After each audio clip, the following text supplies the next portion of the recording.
Quais são os problemas de É você pegar cair? carteira de trabalho, virar CLT. Exato. A maioria das pessoas vai fazer mais dinheiro sendo Uber do que sendo CLT de qualquer coisa, velho. Tem nem comparação. E assim, Sim. tem uma outra coisa, né? Que é você, se eu vou embarcar nessa vida morna, burguesa, o que você tem que ser, velho? Não se esqueça de ser violento, velho. De ser violentamente verdadeiro, entendeu? De ter um compromisso com a verdade que é superior ao seu conforto e à sua vidinha média, entendeu? Não fique preso na vida média, porque. Ah, mas todo mundo faz isso. Ah, mas todo mundo mexe no celular quando vê filme. Não, ache um absurdo. Não se dobre perante os absurdos só porque eles são da maioria. Esse que é o problema, né? O Hermann Hesse fala lá no Lobo da Steppe, né? Tem um parágrafo foda, anti-burguesia, né? Um parágrafo foda lá falando, né? Que o problema do burguês é que é uma praticidade do Pilatos, né? Tudo é lavo minhas mãos, tudo é bem morno. Ao invés de você troca a responsabilidade pelo voto coletivo. Então não sou eu, é a vontade, é a voz do povo, é a vox populi. É, são as grandes movimentações do tempo. É, mas as coisas É são porque, assim. Porque você tem que ter a medida entre resignação genuína perante a situação temporal, mas você ter a envergadura moral para conseguir se sobrepor, né? Para você ter uma moral superior à do seu tempo. Não se rebaixa ao seu sim. tempo. É porque aí entra sobre dois problemas, né? É porque primeiro tem o problema do vocacional, né? Do Zoomer que ele não sabe a vocação dele e para que o papel dele na sociedade. Então, acontece muito do cara querer ser sacerdote e não foi feito para ser sacerdote, né? Ele quer ser maior do que ele é, mas também tem esse problema da indiferença, né? Que você ser indiferente vai te levar eventualmente ao pecado, né? Porque você não tem ódio ao mal, né? Pra você é o que é, né? Você não. Você se deixa levar pelo que a- os vícios morais da sociedade, né? Então, Sim. Não, é claro que existe certo nível de acomodação cultural, mas você não pode se rebaixar às piores coisas que sua cultura produz. Exatamente, é tipo assim, não, mas eu vou escutar o funk, por quê? Porque tá no top 10 músicas mais ouvidas. Ache um absurdo, não corrobore com toda essa merda. E aí o pessoal falando, não, eu tenho problema de vocação. A maioria das pessoas hoje tem problema de vocação e tá tudo bem. É sim. você ajoelhar e pedir, entendeu? Reza. Não te... Sabe o que, que é? As pessoas têm muito desejo mimético. Tipo assim, quer, desesperadamente quer ser alguma coisa. Projetar uma sombra social. E você ter a aceitação das afetações dos círculos burgueses ao seu redor. E o que, que você deve fazer idealmente? É você olhar assim e falar: tem pessoas que me amam, eu fui criado, entendeu? Eu tenho pão todo dia, o sol nasce todos os dias, eu tenho uma vida, eu tenho. Provavelmente você tá vendo aí, você tem uma cabeça que funciona, você tem um corpo que funciona, você tá vivo, respirando. E assim, por isso você já deve ser grato. E você pensa, né? Pô, eu tenho um tempo aqui limitado de vida, o que eu devo fazer, né? Sabe o que que é? Isso gera uma ansiedade absurda. O que que você faz? Deixe de molho. Não em sentido de evitar a revelação da sua vocação. Mas se você ainda não chegou ao ponto em que você sabe exatamente o que você nasceu para fazer, faça alguma coisa intermediária que não vai coagular alguma área da sua vida, né? Se você ainda não sabe se o casamento é uma vocação para você, não se case. Mas enquanto você não tem certeza, você pode ir vivendo, enquanto você vai rezando, meditando e vendo qual de fato é a sua vocação. Muitas pessoas, muitos padres, por exemplo, muitos sacerdotes, demoram décadas. Vão estudando, fazem curso de uma coisa, curso de outra, até descobrirem que na verdade eles nasceram para ser padre. Muita gente, muita mulher entra no convento só depois. Muitas pessoas entram, começam uma carreira depois também. Muitos grandes atletas começaram para descobriram o esporte deles quando eles já eram adultos. Eles não treinavam desde criança e tudo mais. Claro que tem os casos excepcionais em que a criança já demonstra uma grande aptidão em alguma coisa e ela de fato vai ser aquilo. Mas a maioria das pessoas não é, entendeu? Tá todo mundo cego aí nesse vale de lágrimas. Então o que que você pede? Peça luz. Peça luz a Deus. Peça para Deus te dar um caminho, para te iluminar. E hoje, sabe o que que é? Não fique nesses moldes burgueses. Tenha a astúcia da razão para você perceber oportunidades onde os outros não veem. Exato. O Poatan foi virar lutador com idade avançada. É borracheiro. Era borracheiro. Ele começou a treinar mais pra frente. E hoje ele é o quê? Ele nasceu pra quê? Pra dar murro nos outros, velho. Ele nasceu pra isso, velho. Não tem essa. McGregor começou a lutar aos 26 anos, se não me engano. Essa eu não sei, mas tem muitos exemplos, muitos exemplos. Muitos exemplos. Para a pessoa descobrir a vocação, ela tem que ir se testando nas várias áreas de ação ou meditação que estão disponíveis. A pessoa tem. Você não pode ficar inerte, né? Vendo o mundo passar enquanto está parado. Porque tem uma diferença entre isso estar acontecendo e você ter a percepção de que isso está acontecendo. Muitas vezes você pode estar preso, que nem esse cara está preso nesse trabalho de bosta aqui, e não era para ele estar aqui. Mas você pode pensar. Graças a Deus nós temos tempo para pensar, velho. Mas é Davi Neto Pio, sim. Esse vídeo do Davi, dele respondendo como é o Julin 7570, velho. É um vídeo foda. E assim, o que ele fez lá? Ele entendeu que ele quebrou as neuroses, entendeu? Ele quebrou essas neuroses do mundo moderno, dele olhando assim, falando: não, velho, mas todos querem que eu seja isso, estão apelando pra isso ou pra aquilo, eu preciso postar-me no Instagram, eu preciso ser alguma coisa enorme, eu preciso projetar uma sombra maior do que mim mesmo. Que é o que esse vídeo do começo fala, né?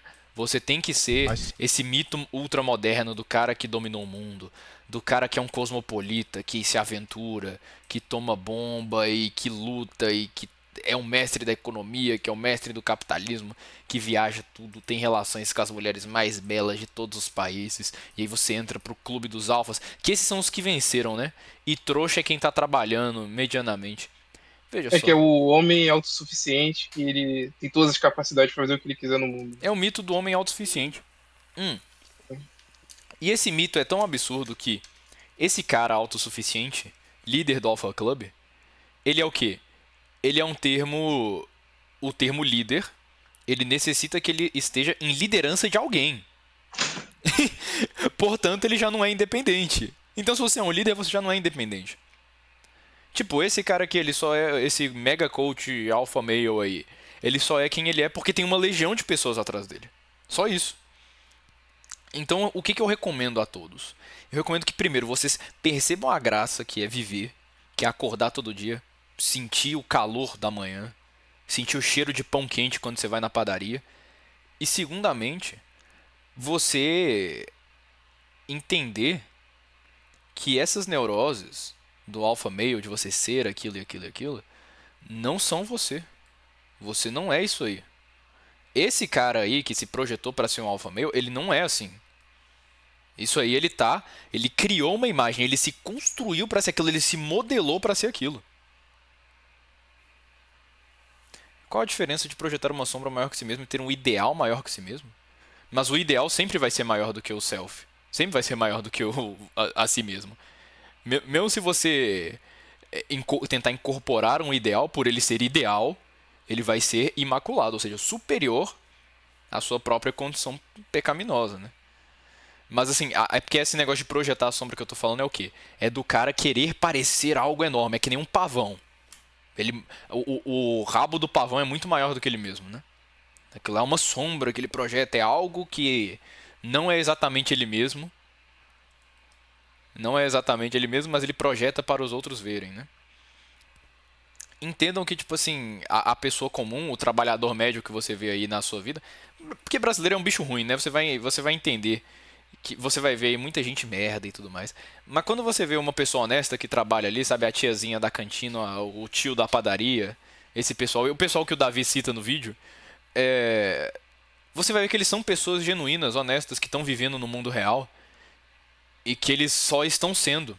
Eles estão vivendo o pão de cada dia, né? Eles estão vivendo a realidade da providência, de fato. Eles não estão criando a própria narrativa, construindo, moldando o próprio destino pelas próprias mãos da técnica. Não, eles só sabem qual é a condição deles, quem eles são, o que eles devem fazer todo dia. E essa é a segunda coisa que você deve entender.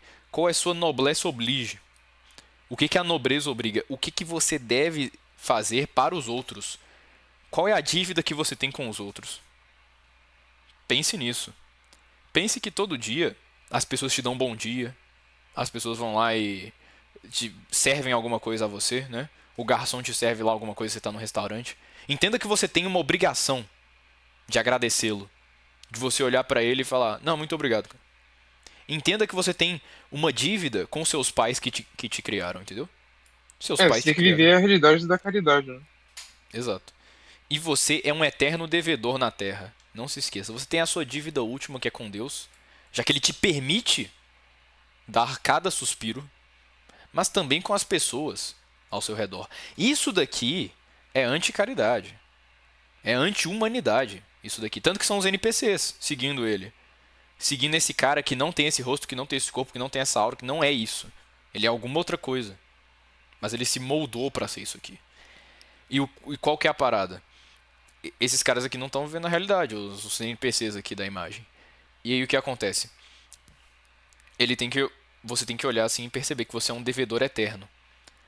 Esse cara aqui, o mega coach dos alpha males, ele tem uma dívida impagável com cada pessoa que acredita no que ele fala. Eu, aqui no Gnose Games, com a câmerazinha ligada e tal, eu tenho uma dívida impagável com todos vocês que estão me escutando. Que botam um pingo de fé em qualquer coisa que eu fale, entendeu? Que escutam as coisas que eu falo, que vêm aqui e assim, participam, comungam do meu discurso, escutam o meu discurso, tentam entendê-lo. Eu tenho uma dívida impagável com vocês. Vocês têm uma dívida impagável também com seus pais, com seus amigos, com as pessoas que te protegem, que querem o seu bem. E você está cercado de pessoas que te possibilitam ser você. Esse cara que acredita que ele é autossuficiente, ele é o cara que está mais de cope na história da humanidade. Por quê? Ele pega o jatinho privado dele para ir de Honduras até Andorra. Sei lá, qualquer coisa assim. Qualquer viagem maluca cosmopolita. Ele precisa de um cara que fez o avião, ele precisa de um piloto do avião, ele precisa de regentes dos países que mantiveram eles de pé. E assim, ele precisa da civilização para fazer isso. Ele precisa das pessoas comprando o curso dele. Ele não é autossuficiente. Não existe isso. Você, a causa eficiente para você nascer foi a relação dos seus pais. Não tem como. Pelo amor de Deus. Você sozinho é o quê? Você é nada. Nem existe você sozinho. Porque já precisou de dois para nascer um. Precisou de alguém maior do que você, um adulto, para daí nascer um bebê. Então assim, entenda que você tem uma dívida impagável com todo mundo. Você deve a todo mundo. Então assim, eu acho que a primeira coisa, para você tá cumprindo ou não sua vocação, você descobriu ou não, entenda que você tem um dever a cumprir, que é anterior a tudo isso. E aí enquanto você está nesse caminho do serviço, de você estar pagando essa dívida, enquanto isso, se você ainda não sabe o que é para você fazer definitivamente, aí você vai meditando, rezando, pensando, estudando, descobrindo, né? Testando. E aí beleza. É isso aí. E essas são isso aí que eu queria falar, velho.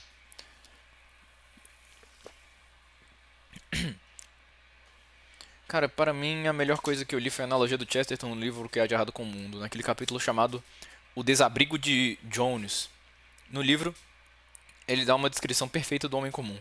Jones é um homem comum que sempre desejará as coisas divinamente ordinárias. Sim, é o Chesterton focado nas platitudes, né? Sim. O que seria a diferença da vocação para um delírio? É a diferença entre uma galinha e um pavão, né? Aí você que tem que saber se você é um cara delirante ou um cara que tá que tá seguindo a razão.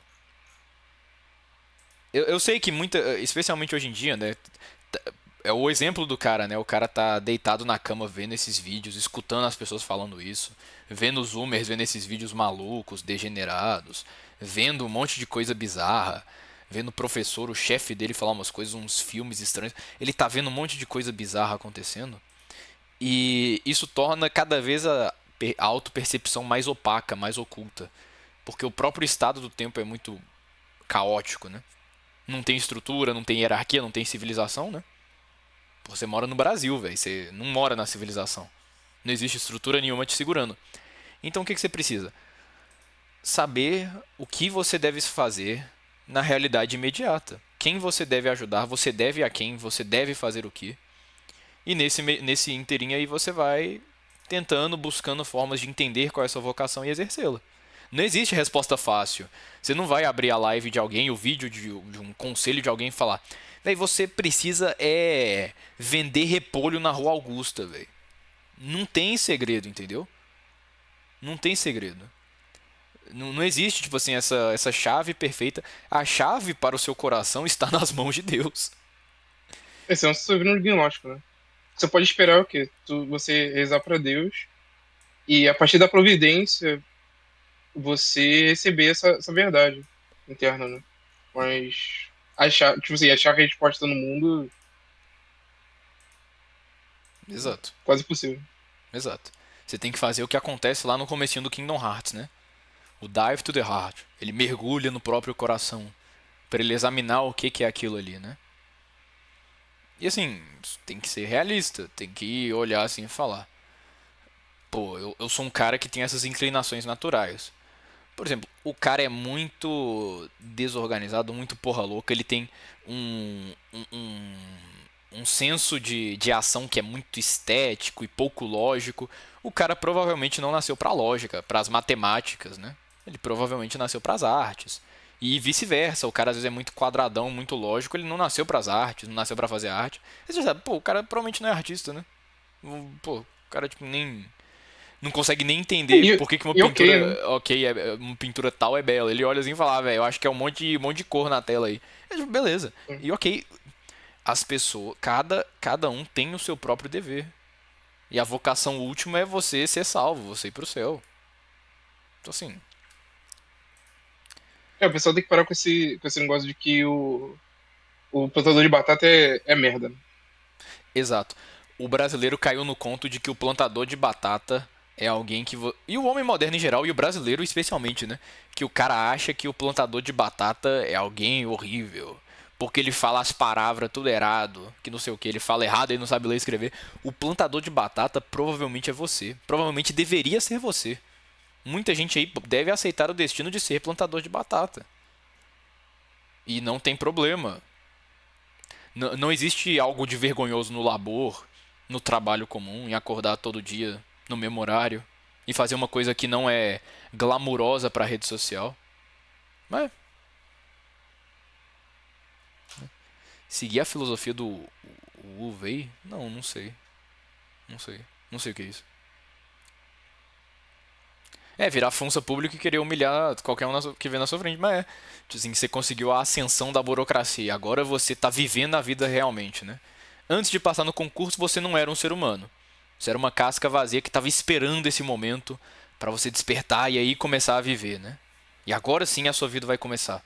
Acorda, velho. Sua vida tá aí. Tá passando. Tá esperando o quê? Esperando o concurso público aparecer aí? Pelo amor de Deus. Já tá acontecendo, velho. Não, e vamos ver o próximo do Millennium Thinker, né? Vamos ver se ele coaduna também. Que eu acho que é a mesma coisa, velho. Que esse é o meme da rotina